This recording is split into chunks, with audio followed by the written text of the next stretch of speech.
យប់មេឃងងឹតបងក៏គិតនឹកដល់រូបអូនរឿងរ៉ាវកន្លងឥឡូវក៏ប្រែទៅជាសាប់សូន្យស្នេហ៍ដែលធ្លាប់តែផ្អែមឥឡូវក៏ប្រែធ្លាក់ក្នុងអណ្ដូងព្រោះតែលុយដុល្លារធ្វើឲ្យជីវ៉ាអូនរំចោលបង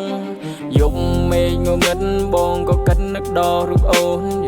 រឿងរ៉ាវកន្លងឥឡូវក៏ប្រែទៅជាសាប់សូន្យស្នេហ៍ដែលធ្លាប់តែផ្អែមឥឡូវក៏ប្រែធ្លាក់ក្នុងអណ្ដូងព្រោះតែលុយដុល្លារធ្វើឲ្យជីវ៉ាអូនរំចោលបងរំចោលបង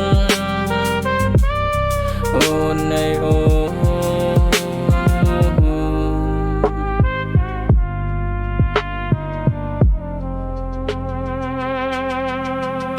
អូនថាគេជាមិនចិត្តស្និទ្ធមិត្តចិត្តស្និទ្ធគេបានដូចចិត្តឯបងត្រឹមជាសង្សារមិនហ៊ានប្រាថ្នាសំបីតែគិតគេនោះមានលុយដុល្លារអាចឲ្យជីវ៉ាកាត់ចូលមកចិត្តរូបបងនេះគ្មានដុល្លារធ្វើឲ្យជីវ៉ាអូនត្រូវកាត់ចិត្តចិត្តនួនដូចជាក្អែកអូនខឹងមុនស្រែកខុសប្លែកពីមុនឯបងបានត្រឹមឈឺដេកយំដូចត្រូវទីរុនត្រូវទីរុន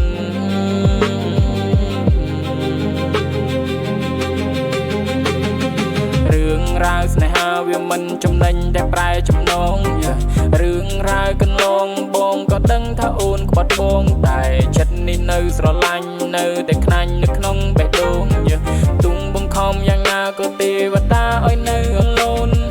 រឿងរ៉ាវស្នេហាវាមិនចំណេញតែប្រែចំណង